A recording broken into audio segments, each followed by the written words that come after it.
올해 설을 앞두고 윤정은 호텔 예약 화면을 멍하니 바라보았다. 손끝이 떨렸다. 15년 동안 명절이면 본가 부엌에서 밤을 새웠다. 전을 부치다가 화상 자국이 생겼고 제사상에 올릴 생선 가시를 발라내다 손목에 통증이 남았다. 그럼에도 어른들은 맏며느리는 원래 그런 법이라며 고마움 한마디 없었다. 남편 상철은 장손으로서 체면을 중시했고 시어머니 박 여사는 제사는 본가에서 며느리 손맛으로를 입버릇처럼 말했다. 올해도 또 그렇게 흘러갈 줄 알았다. 그러나 몸은 한계에 와 있었다. 그녀는 결심했다. 이번엔 호텔 차례로 하겠습니다. 회사 복지몰에서 본 설 특선 호텔 차례상 패키지를 예약했다. 재래상 구성과 예법 안내, 전담 의전 매니저까지 붙는 서비스였다. 윤정은 가족 모두가 참여하고 나는 쓰러지지 않는 명절이라는 문장을 떠올리며 심호흡을 했다. 그리고 가족 단톡방에 공지했다. 여러분, 올해 제사는 호텔 연회실에서 모십니다. 예약 완료했어요. 음식은 위생적으로 준비되고 안내에 따라 절하고 묵념하는 방식이에요. 단톡방은 잠깐 조용했다. 첫 반응은 올케 미숙이었다. 언니, 그게 가능해? 오, 신박하다. 조카들은 와 대박 이모티콘을 보냈다. 그때 상철이 전화를 걸어왔다. 당장 취소해. 본가 제사는 본가에서 하는 거야. 호텔? 거기서 우리가 절을 해? 그의 목소리는 낮았지만 분노가 금속성으로 번들거렸다. 윤정은 물러서지 않았다. 여보, 내가 더는 못 버티겠어. 호텔은 형식만 바뀔 뿐 의미는 같아. 조상은 마음으로 모시는 거잖아. 저녁에 본가 가족회의가 열렸다. 박 여사는 단정한 한복을 입고 앉아 있었다. 좁은 거실에 친척들이 빽빽이 앉았고 공기는 눅눅하게 무거웠다. 윤정은 출력한 안내문과 호텔 확인서를 꺼내 정중히 설명했다. 절차는 전통 예법을 따릅니다. 음식도 규격과 위생을 갖춰 준비되고 노약자 좌석 배려도 있어요. 어머님도 무릎 아프시니 의자가 편하실 거예요. 박 여사의 눈썹이 까칠하게 솟았다. 의자가 편하면 제사도 편한가 보네. 며느리가 편하려고 조상을 호텔 손님으로 만들어. 웃음이 몇 번 튀었다. 윤정의 뒷목이 달아올랐다. 그러나 말은 담담했다. 저는 며느리로서 최선을 다했습니다. 하지만 제사 준비가 누군가의 건강과 존엄을 해치면 안 됩니다. 모두가 참여하고 서로를 위하는 방식이어야 해요. 이번에 한 번만 시도해보면 어떨까요? 사촌 형은 비릿하게 웃었다. 그러다 호텔에서 패키지 포인트까지 쌓겠네. 상철은 의자를 끌어당기며 잘랐다. 그만해. 며칠 남지도 않았어. 전통은 지키는 거야. 정적 이후 박 여사가 지팡이를 집어들었다. 나는 허락 못한다.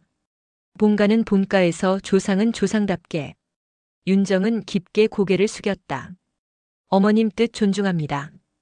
다만 저는 제 몸과 시간을 지키겠습니다. 본가에서 풀세트를 하려면 이번엔 분담표를 짜주세요. 저는 제 몫 이상은 못합니다. 모두의 눈이 동그랗게 커졌다. 그 말은 15년 만의 반란이었다. 회의는 결론 없이 끝났다. 새벽 윤정은 호텔 예약 취소 버튼 위에서 한참을 망설였다. 그때 미숙에게 메시지가 왔다. 언니, 나도 도울게. 사실 다들 힘들어. 누군가 시작해야 바뀌어. 윤정은 화면을 끄고 창밖으로 번들거리는 겨울 도로를 바라봤다. 차갑고 맑은 공기가 유리창을 타고 흘러내렸다. 그녀는 아주 천천히 그러나 분명히 손가락을 움직였다. 예약 유지 버튼이 눌렸다. 명절은 이미 시작되었고 이제 그녀의 방식도 시작되었다. 윤정은 마지막으로 작은 상자를 꺼냈다. 오래전 시부가 건네준 호패 모양의 목걸이였다. 손끝으로 매끈한 나뭇결을 쓸며 마음속으로 말했다. 어르신, 제가 무례하려는 게 아닙니다. 다만 모두가 무너지지 않도록 길을 바꾸려 합니다. 그 순간 휴대폰이 울렸다. 상철의 짧은 문자였다. 내일 저녁 본가에서 연습한다. 호텔은 꿈도 꾸지 마. 윤정은 답을 쓰지 않았다. 대신 알람을 맞췄다. 설 당일 830 호텔 로비 집결. 그녀는 되뇌었다. 이번엔 물러선다. 설을 이틀 앞둔 밤 본가 거실은 전 굽는 소리와 기름 냄새로 가득했다. 상철은 앞치마를 질끈 메고도 눈길은 부엌이 아니라 휴대폰에 박혀 있었다. 단톡방에는 조카들이 올린 호텔 차례 패키지 광고 링크가 빗발쳤다. 호텔이 더 효율적이래요. 의자 제사라니 허리 안 아프겠다. 윤정은 손목 보호대를 찬 채 조용히 만두속을 버무렸다. 그녀가 말을 꺼내기도 전에 박 여사가 불쑥 다가왔다. 너 아직도 호텔 간다고 우기니? 윤정은 고개를 들었다. 어머니, 모두가 덜 다치고 덜 지치자는 겁니다. 조상은 마음으로 마음. 마음이면 오늘 이 기름, 이 냄새, 이 손길은 뭐냐. 조상은 며느리 손맛을 통해 집안의 정을 보신다. 여사의 목소리는 오랜 권위의 무게로 눌려 있었다. 그때 작은 어른이 낄낄대며 거들었다. 호텔이면 계산서도 조상께 올리겠네. 카드 무이자 할부로. 웃음이 몇 번 터지자 윤정의 눈동자가 흔들렸다. 미숙이 다가와 낮게 속삭였다.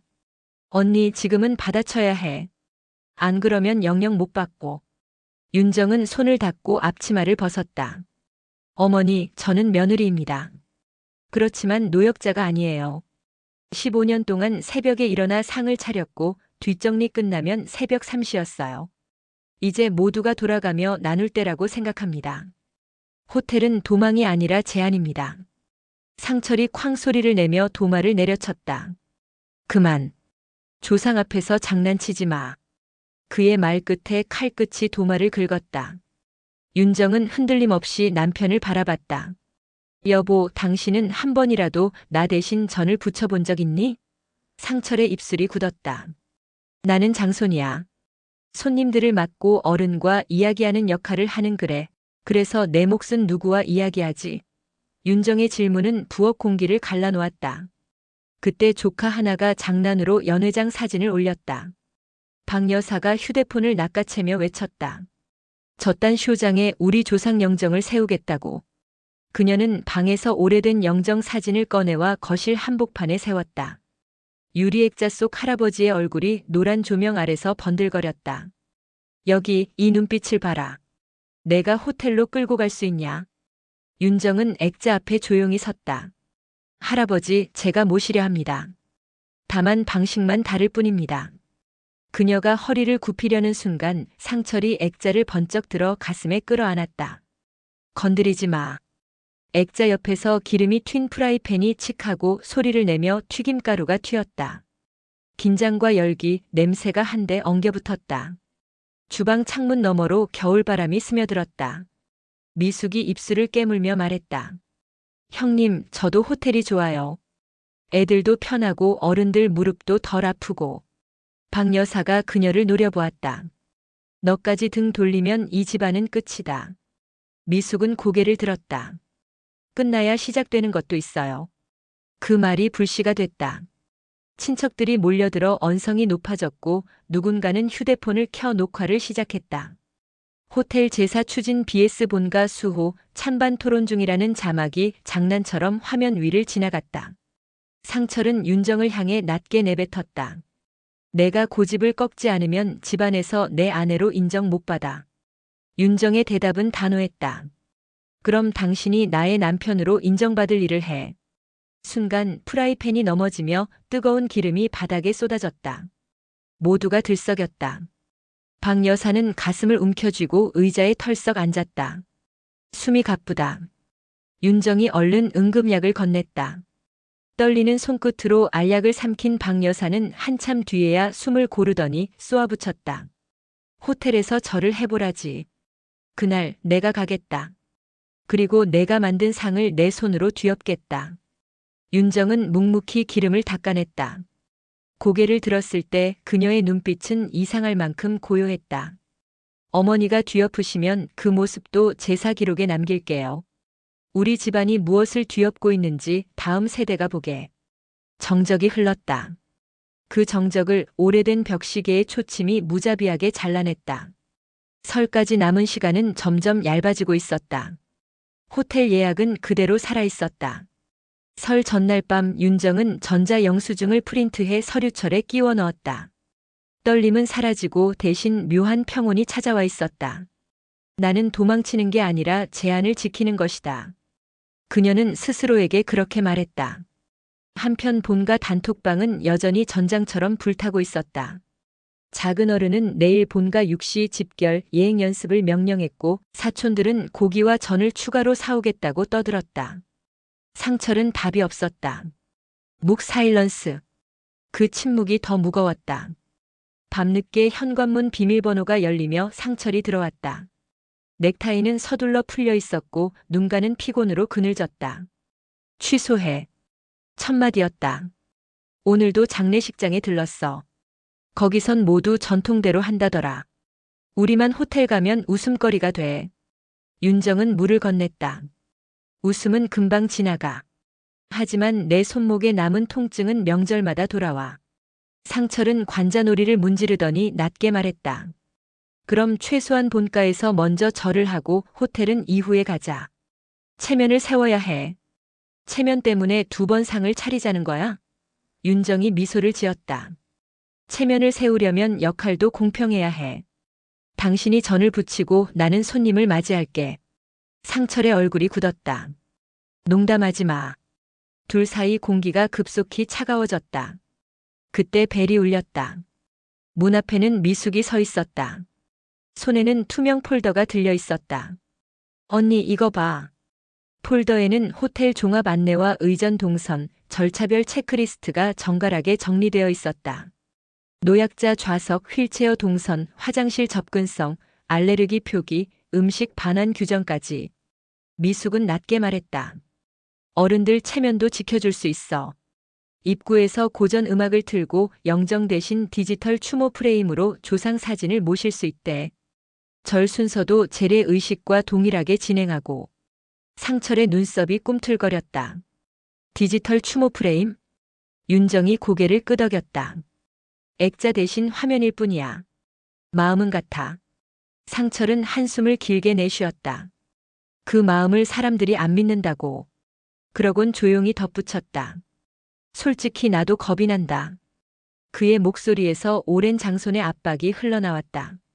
윤정은 잠시 그를 바라보다가 부드럽게 말했다. 겁을 이기는 게 장손의 체면 아닐까? 어른들이 폭발하셔도 우리 둘이 먼저 버텨보자. 미숙은 더 낮게 속삭였다. 근데 언니 조심해. 큰어른 쪽에서 호텔에 항해 전화 넣었다더라. 연회장에 제사상 차리게 하면 가만두지 않겠다고. 윤정의 손이 멈췄다. 그래? 그럼 더더욱 가야지. 거기는 직원들이 있고 규칙이 있어. 본가에서 뒤엎이면 부엌이 전쟁터가 되지만 호텔에선 기록이 남아. 상철이 소스라치듯 얼굴을 들었다. 기록?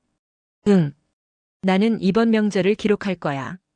다음 세대가 같은 싸움을 반복하지 않도록. 윤정의 눈빛은 잔잔했지만 단단했다. 그때 상철의 폰이 울렸다. 박 여사였다. 스피커로 전환하자 거친 숨소리가 먼저 들렸다. 내일 본가로 와라. 호텔 따위 발도 들이지 마. 상철은 말없이 윤정을 바라보았다. 윤정이 대신 말했다. 어머니, 저는 내일 오전 호텔로 모실 겁니다. 어머니 무릎을 위해서라도 의자 좌석이 필요해요. 정적. 그리고 낮게 갈라진 목소리. 내가 감히 통화는 끊겼다. 공기는 더 차가워졌다.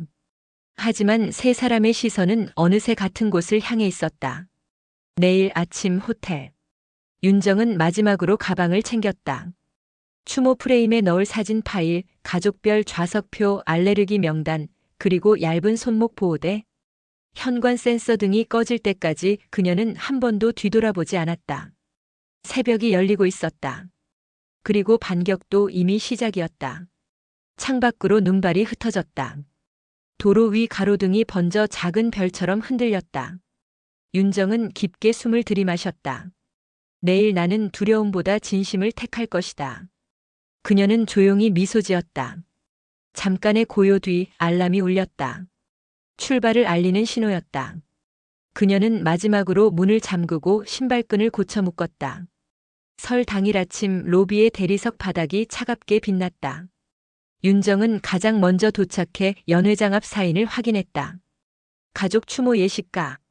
의전 매니저가 다가와 체크리스트를 읊었다. 휠체어 동선, 노약자 의자 알레르기 표시, 절 순서 시트, 디지털 추모 프레임 연결. 윤정은 숨을 고르며 고개를 끄덕였다. 오늘은 조용하게 경건하게 가고 싶어요. 매니저가 미소 지었다. 네, 손님. 저희가 최대한 도와드리겠습니다. 문이 열리고 미숙이 들어왔다. 손에는 영정 사진이 스캔된 USB가 들려 있었다. 언니 사진 화질 테스트 끝. 화면 속 할아버지의 얼굴이 깨끗하게 떠오르자 둘은 동시에 숨을 내쉬었다. 오늘은 흔들리지 말자. 서로의 손가락이 잠깐 맞닿았다가 떨어졌다. 그때 쿵 로비 자동문이 크게 열리며 상철과 본가 친척들이 한꺼번에 밀려들어왔다. 검은 한복과 무명 도포, 굳은 표정의 큰어른들까지. 맨 앞에 박 여사는 지팡이를 꽉 쥔 채 바닥을 탕하고 찍었다. 어디 보자. 조상을 호텔에 세워놨다더니. 로비 공기가 깨어졌다. 프런트의 시선이 한꺼번에 쏠렸다. 윤정은 천천히 다가갔다. 어머니, 노약자 좌석 준비되어 있어요. 무릎은 내가 알아서 한다. 박 여사가 말을 베었다. 이게 내가 말한 경건이냐? 사람들이 구경하는 곳에서 조상을 올리겠다? 의전 매니저가 정중히 고개를 숙였다. 손님 사적 공간으로 예약되어 있습니다. 외부 촬영은 금. 우리 집 제사에 호텔 규칙이 왜 끼어드나? 큰어른이 매니저를 노려보았다. 상철이 윤정 옆으로 다가와 낮게 말했다. 지금이라도 돌아가자. 본가 상은 다 차려져 있어. 윤정은 고개를 저었다. 우리는 오늘 여기서 모실 거야. 당신도 내 옆에 서줘. 체면이 우리의 마음보다 중요해. 윤정의 눈동자가 흔들리지 않았다. 연회장 문이 열리자 완성된 상차림이 보였다. 조촐하지만 정갈하게 놓인 과일, 탕기, 백미, 술잔. 중앙에는 디지털 프레임이 은은한 조도 속에 켜져 있었다. 박 여사가 그 장면을 보는 순간 얼굴이 굳었다. 저것을 끄거라. 윤정이 매니저를 향해 미세하게 고개를 저었다. 프레임 속 할아버지의 사진이 천천히 확대되며 이름과 생물년이 떠올랐다. 공간은 묵음처럼 고요해졌고 한순간 모두의 어깨가 내려앉았다. 아주 잠깐 가능할지도 모른다는 기류가 스쳤다. 그 틈을 찢은 건 작은 어른의 한마디였다. 웃기지 마라. 웨이터가 따라주는 제주를 조상 앞에 올리겠다고. 그는 술병을 집어들더니 라벨을 보고 빈정댔다. 수입주냐 국산이냐. 친척들 사이 웃음이 새어나왔다. 박 여사의 지팡이가 다시 바닥을 찍었다. 차려라. 본가 예법으로. 상은 이쪽으로 돌리고 절은 내가 지휘한다. 의전 매니저가 난감한 표정으로 다가왔다. 손님 안전과 호텔 규정상. 규정. 큰어른이 손을 뻗어 상 위치를 옮기려 했다. 그 순간 미숙이 재빨리 앞을 가로막았다. 손님 여긴 안전선이에요. 내가 감히 어른 손을 막아? 큰어른의 손목이 미숙의 어깨를 밀쳤다. 균형이 무너지는 찰나 상철이 반사적으로 팔을 뻗어 미숙을 붙잡았다. 정적. 모두의 시선이 상철에게 꽂혔다. 상철의 손끝이 떨렸다. 어른 잠깐만요. 다치십니다. 그 한마디는 작은 금이었지만 분명한 변화였다. 박 여사가 천천히 아들을 바라보았다. 내가 며느리 편을 드는 게 아닙니다. 다치시면 안 돼요. 상철의 목소리는 낮았지만 확고했다. 그때 어디선가 찰칵 소리가 났다. 로비 구석, 누군가 몰래 휴대폰으로 찍고 있었다. 의전팀이 다가가 제지하려 하자 촬영자는 빠르게 사라졌다. 윤정의 심장이 내려앉았다. 이 장면이 밖으로 나가면. 하지만 곧 정신을 다잡았다. 오늘은 숨지 않기로 결심했으니까. 윤정은 상 앞에 서서 고개를 숙였다. 어머니, 오늘 절차는 제가 맡겠습니다. 절은 2번, 헌주는 3번, 추모문 낭독은 짧게. 어머니는 의자에 앉으세요. 무릎이. 내 무릎은 내 것이다. 박 여사는 의자를 밀어내고 상 앞에 섰다. 조상 앞에서 흥정을 배웠나. 그녀가 첫 헌주를 집으려는 순간 윤정이 재빨리 잔을 받쳐 올렸다. 손과 손이 닿았다. 서로의 체열이 전해졌다. 박 여사의 눈빛이 아주 잠깐 흔들렸다. 그 미세한 흔들림을 또 다른 소리가 깨뜨렸다. 본가 상이 기다립니다. 누군가 연회장 문턱에서 외쳤다. 뒤로 젊은 친척들이 본가에서 포장해온 전과 과일 상자를 들고 서 있었다. 한 명이 상자를 내려놓으며 비웃었다. 호텔이 모자라면 우리가 채워주지. 종이 상자가 탁 하고 부딪히는 소리에 공간이 들썩였다. 윤정은 크게 숨을 들이마시고 상자 뚜껑을 열었다. 눈앞을 가득 메운 기름 냄새, 눅진한 수증기, 3번쯤 식었다가 다시 데운 전. 그녀는 그것을 조용히 뒤로 밀어놓았다. 고맙지만 오늘 상은 준비되어 있어요. 거절. 작은 어른의 얼굴이 붉어졌다. 좋다. 그럼 너희 상과 우리의 상을 나란히 세워야 공평하겠지. 연회장 바닥에 임시로 두 상이 마주 보이듯 서게 되었다. 전통과 호텔식이 한 공간에 겹쳐졌다. 공기가 찢어지는 소리가 났다. 윤정은 프레임 앞에 서서 추모문을 펼쳤다. 잉크 냄새가 뚜렷했다. 어르신, 올해는 달라졌습니다. 며느리의 몸과 시간이. 그 입 다물어라. 박 여사의 목소리가 낮게 울렸다. 조상 앞에 핑계는 없다. 그녀가 한 발 앞으로 나섰다. 윤정도 물러서지 않았다. 둘 사이 거리는 손바닥 하나만큼. 그 순간 상철이 두 사람 사이에 섰다. 어머니, 먼저 앉으세요. 저는 오늘 윤정 옆에 서겠습니다. 연회장 전체가 흔들리는 듯 조용해졌다. 박 여사는 멍하니 아들을 보다가 아주 천천히 고개를 저었다. 그럼 더 크게 부딪혀보자. 오늘 이 자리 끝까지 가보자. 지팡이가 바닥을 울렸다. 1번, 2번, 3번. 그리고 문 밖에서 기자증이 흔들렸다. 제보 받고 왔습니다. 혹시 가 제사 관련 분쟁 맞으신가요? 연회장 조명이 한순간 더 밝아진 듯 했다. 윤정은 종이를 접었다. 피할 수 없다면 기록하자. 그녀는 프레임을 곧게 세웠다. 사진 속 할아버지의 눈빛이 유리 너머에서 반짝였다. 그리고 어느 누구도 눈을 내리지 않았다. 충돌은 이제 진짜 시작이었다. 설날 아침 호텔 연회장은 아직 조용했다. 윤정은 가장 먼저 도착해 준비 상황을 확인했다. 테이블에는 흰 보자기가 곱게 깔리고 정갈하게 놓인 과일과 탕, 전이 규칙적으로 배치되어 있었다. 중앙에는 디지털 추모 프레임이 켜져 조상들의 사진이 교차로 떠올랐다. 조명이 은은하게 비추며 공간은 경건한 분위기를 연출했다. 윤정은 한복 대신 단정한 원피스를 입고 마음속으로 조용히 중얼거렸다. 오늘은 웃음 대신 고요로 시작해야 해. 곧 미숙과 그녀의 아이들이 들어왔다. 아이들은 호텔이다. 하며 신이나 뛰어다녔지만 미숙은 아이들을 제지하며 윤정에게 다가왔다. 언니, 준비 잘 됐네. 솔직히 본가보다 훨씬 깔끔해 보여. 윤정은 웃으며 고개를 끄덕였다. 오늘만은 잘 지나가야 해. 하지만 평화는 오래가지 않았다. 연회장 문이 열리며 상철이 들어왔다.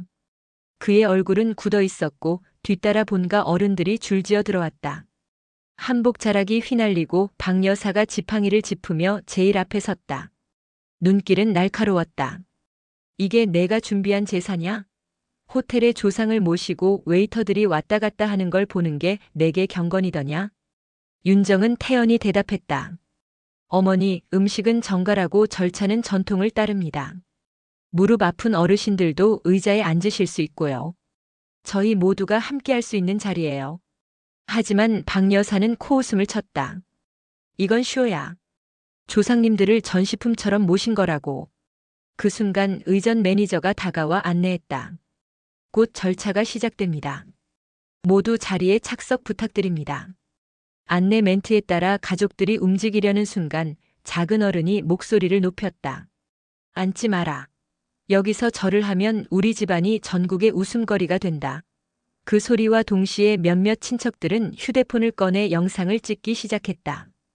윤정은 한숨을 내쉬고 태블릿을 켰다. 화면에는 할아버지와 할머니의 흑백 사진이 떠올랐다. 그녀는 향을 피우고 정중히 절했다. 그 순간 몇몇 젊은 세대 친척들이 뒤따라 절을 했다. 아이들은 흉내를 내며 장난스럽게 고개를 숙였다. 그러나 그 장면은 곧 누군가의 카메라에 고스란히 담겼다. 박 여사가 얼굴을 붉히며 지팡이를 바닥에 탕 치고 외쳤다. 그만. 당장 멈추지 못해? 호텔에서 절을 하는 날이 올 줄이야. 이건 조상 모독이다. 그녀의 고함은 연회장을 울렸고 다른 손님들이 호기심 어린 눈길을 보냈다. 웨이터들조차 당황해 발걸음을 멈췄다. 상철은 결국 폭발했다. 윤정, 이건 지나쳤어. 지금이라도 본가로 가자. 우리 집안 체면은 내가 세워야 해. 그는 호텔 상 위에 놓인 탕기를 들고 바닥에 내려치려 했다. 그러나 윤정이 재빨리 손을 뻗어막았다. 당신이 깨트리려는 건 단순한 그릇이 아니야. 우리 세대의 선택이야. 순간 긴장된 정적이 흘렀다. 카메라를 들던 친척이 작은 목소리로 중얼거렸다. 이 장면 인터넷에 올리면 난리 나겠다. 모두의 시선이 동시에 그 휴대폰으로 쏠렸다. 윤정은 차분히 말했다. 좋아요. 올리세요. 세상이 판단하게 합시다. 누가 조상을 진심으로 모시는지, 누가 체면만을 붙잡고 있는지. 말이 끝나자 박 여사는 비틀거리며 의자에 앉았다. 그러나 눈빛은 여전히 불타올랐다. 그래. 올려라. 세상 사람들 앞에서 너희 집안이 어떻게 무너지는지 똑똑히 보게 될 테니. 그 순간 연회장 전체가 폭풍 전야처럼 정적에 잠겼다. 경건해야 할 제사 자리는 이제 온 가족의 분노와 불신이 뒤엉킨 전쟁터가 되고 있었다. 그리고 그것은 곧 세상 전체의 구경거리가 될 준비를 하고 있었다. 호텔 연회장에서의 첫 절은 끝내 파국으로 이어졌다. 윤정과 몇몇 젊은 친척들이 디지털 프레임 앞에 고개를 숙인 순간 본가 어른들의 인내심은 산산조각 났다. 박 여사가 벌떡 일어나 지팡이를 내리치며 소리쳤다. 멈춰라. 조상 앞에 이런 모욕이 어디 있느냐. 그녀의 목소리가 연회장을 울렸고 다른 호텔 손님들이 웅성거리며 문 밖으로 고개를 내밀었다. 작은 어른은 더 이상 참지 못했다. 그는 상 위의 술잔을 덥석 집어 바닥에 내던졌다. 술이 튀어 흰 보자기에 얼룩이 번졌고 아이들이 놀라 울음을 터뜨렸다. 상철은 얼굴이 벌겋게 달아올라 윤정을 향해 손가락질했다. 이건 내가 만든 난장판이야. 내 고집이 결국 어머니까지 욕보이는 거다. 그의 고함이 끝나기도 전에 사촌들이 가져온 전통 제사상이 곧바로 연회장 안으로 들여졌다. 스테인리스 음식 용기가 부딪히며 쾅쾅 소리가 울렸고 호텔 직원들이 당황해 제지하려 했지만 어른들은 아랑곳하지 않았다. 오늘 제사는 여기서 끝내겠다. 큰어른이 선언하며 본가 상을 중앙으로 옮기자 호텔 제사상과 나란히 마주서게 되었다. 전통 상과 호텔 상이 같은 연회장 한가운데 놓인 광경은 이질적이면서도 기묘했다. 공기는 폭발 직전의 전류처럼 팽팽했다. 윤정은 떨리는 숨을 내쉬었지만 물러서지 않았다. 조상은 마음으로 모시는 겁니다. 오늘 저는 제 방식을 지키겠습니다. 그 순간 박 여사가 걸어 나와 호텔 상을 뒤엎으려 했다. 접시들이 흔들리며 과일이 굴러 떨어졌다. 윤정이 몸을 날려 상을 붙잡았다. 두 여자의 팔이 부딪히며 음식이 반쯤 쏟아졌다. 전이 바닥에 흩어지고 국물이 흘러내렸다. 호텔 바닥에 기름 냄새가 퍼졌다. 아이들이 울부짖었고 호텔 직원이 뛰어와 손걸레를 들었지만 수습이 되지 않았다. 결국 상철이 폭발했다. 그는 본가 상을 두 손으로 붙잡고 그대로 뒤집어 버렸다. 그 순간 연회장은 아수라장이 됐다. 국물이 바닥에 튀며 치마자락을 적셨고 접시는 산산조각 났다. 친척들은 서로 밀치고 욕설을 퍼부었다. 웨이터들이 다가와 손님 제발 진정하세요. 라 외쳤지만 오히려 밀려나갔다. 사진 재산이 호텔 차례니 다 집어치워라. 이건 수치다. 작은 어른은 핏대를 세우며 외쳤고 박 여사는 얼굴이 하얗게 질린 채 의자에 털썩 주저앉았다. 숨을 몰아쉬는 어머니를 본 상철이 다급히 손을 흔들며 의사 불러 구급차 라 외쳤다. 그러나 이미 누군가는 이 장면을 휴대폰으로 찍고 있었다. 몇 시간 후 영상은 지역 커뮤니티에 올라갔다. 호텔에서 제사하다 싸움난 집안이라는 자극적인 제목과 함께 조회수는 순식간에 폭발했고 댓글에는 비난과 조롱이 쏟아졌다. 조상을 호텔 장식품 취급하냐? 돈이면 다 되는 줄 아는 집안 꼴. 명절 스트레스의 끝판왕. 윤정은 침대에 앉아 영상을 지켜봤다. 눈물이 뺨을 타고 흘렀지만 그 눈물은 단순한 슬픔만이 아니었다. 억울함, 분노, 그리고 묘한 해방감이 뒤섞여 있었다. 이제 더 숨을 이유가 없구나. 세상에 다 드러났으니. 그 시각 병원에 누워있던 박 여사는 간호사의 손에 쥐어진 휴대폰 화면을 보고 있었다. 떨리는 손끝으로 영상을 멈추고 다시 재생하며 중얼거렸다. 이 집안 끝내 이렇게 무너지는구나. 그녀의 눈가에 맺힌 눈물이 떨어져 베개를 적셨다. 호텔 제사 사건은 단순한 가정사로 끝나지 않았다. 이제는 전국이 아는 웃음거리이자 논란거리였다. 윤정은 거울 앞에서 붉게 충혈된 눈으로 스스로를 바라봤다. 이제는 물러서지 않아. 끝까지 가보자. 그 결심이 그녀의 눈동자에서 차갑게 번쩍였다. 호텔 차례 소동은 하루 만에 지역 뉴스에까지 등장했다. 전통을 버리고 호텔에서 차례? 라는 자극적인 자막 아래 연회장에서 뒤엉켜 싸우는 가족들의 영상이 반복 재생됐다. 인터뷰에 응한 목격자들은 호텔 로비가 난장판이었다라며 혀를 찾고 댓글창은 돈이면 조상도 팔아먹는 집안이라는 비난으로 가득 찼다. 윤정은 휴대폰을 내려놓으며 가슴이 쿵쿵 뛰는 걸 느꼈다. 부끄러움과 분노가 동시에 치밀었지만 그 안에는 설명하기 힘든 해방감이 섞여 있었다. 이제 가식은 다 끝났어. 세상에 다 드러났으니까. 그러나 본가 어른들은 달랐다. 상철은 분노에 차 윤정을 향해 고함쳤다. 내가 이 사태를 만들었어. 우리 집안을 전국적으로 욕먹게 했다고. 윤정은 맞섰다. 내가 만든 게 아니라 본가의 위선이 드러난 것뿐이야. 어머니가 조상님 앞에서 욕설하고 상을 뒤엎은 건 세상이 다 봤어. 말이 오가는 사이 미숙이 조용히 다가와 윤정의 귀에 속삭였다. 언니, 사실 나 어제 알게 된 게 있어. 그녀의 목소리는 낮았지만 묘하게 날카로웠다. 미숙은 핸드백에서 얇은 서류 봉투를 꺼냈다. 그 안에는 호텔과의 계약서 사본이 있었다.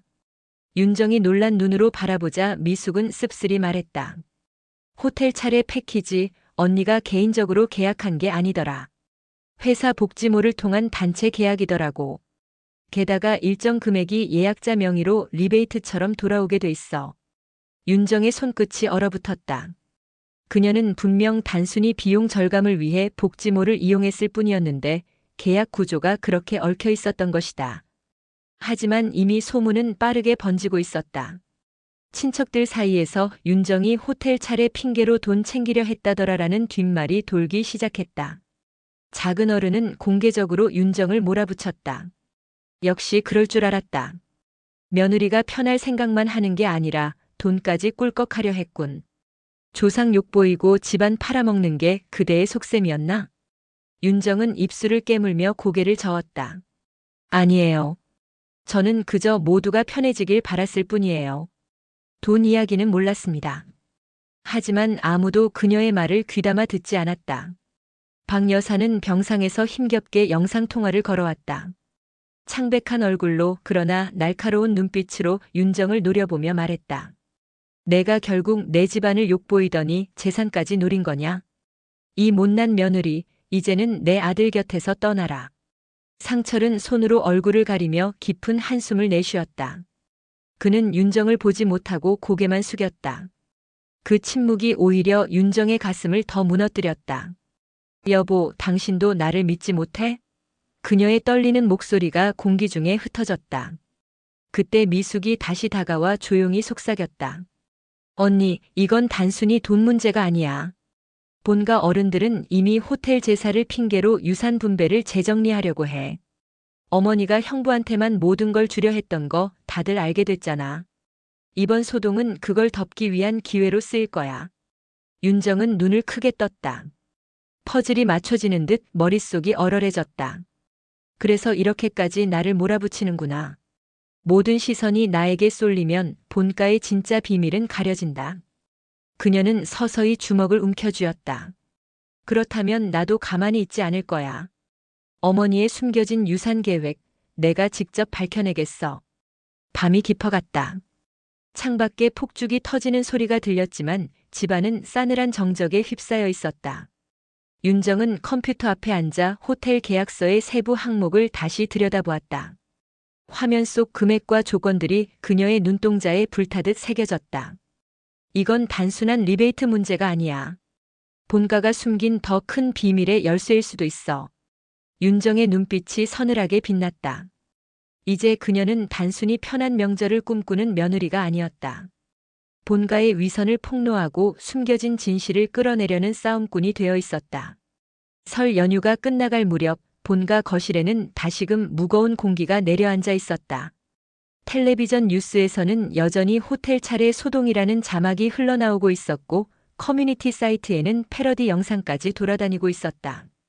집안은 그야말로 조롱거리였다. 친척들은 전화기를 붙들고 서로를 원망했지만 아무도 해결책을 내놓지 못했다.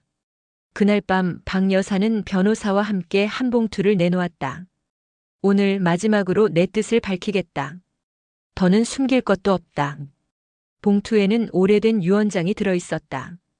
변호사가 떨리는 목소리로 읽어나갔다. 본가 재산은 제사를 지키는 이에게 상속한다. 다만 그 제사는 형식이 아니라 진심으로 조상을 기리는 자가 올린 것으로 한다. 방 안은 숨소리조차 사라진 듯 고요해졌다. 상철이 벌떡 일어나 소리쳤다. 그럼 당연히 나지. 장손으로서 본가 제사를 이어왔고 이번에도 상을 차렸잖아. 그러나 변호사의 말은 차갑게 이어졌다. 하지만 영상 기록과 다수의 증언에 따르면 상철 씨는 제사 도중 상을 뒤엎고 고성을 질렀습니다. 이는 진심을 기린 행동이라 보기 어렵습니다. 상철의 얼굴이 하얗게 질렸다. 방 안의 시선이 동시에 윤정에게 향했다. 윤정은 놀란 듯 고개를 저었다. 저는 그저 모두가 덜 힘들길 바랐을 뿐입니다. 욕심은 없었어요. 하지만 변호사는 서류를 다시 들여다보며 말했다. 영상 속에서 끝까지 조상 사진 앞에 앉아 향을 지킨 이는 윤정 씨뿐이었습니다. 유언 조건에 따르면 상속 대상은 윤정 씨입니다. 순간 친척들 사이에서 비명이 터졌다. 작은 어른이 주먹을 부르르 떨며 외쳤다. 이럴 수가. 며느리가 집안을 가져간다고. 미숙은 고개를 숙였지만 입술에 얇은 미소가 번졌다. 그녀만이 미리 알고 있던 결말이 드러난 순간이었다. 박 여사의 얼굴은 창백하게 굳어 있었다. 내 의도는 이런 게 아니었는데 그녀는 혼잣말처럼 중얼거렸다.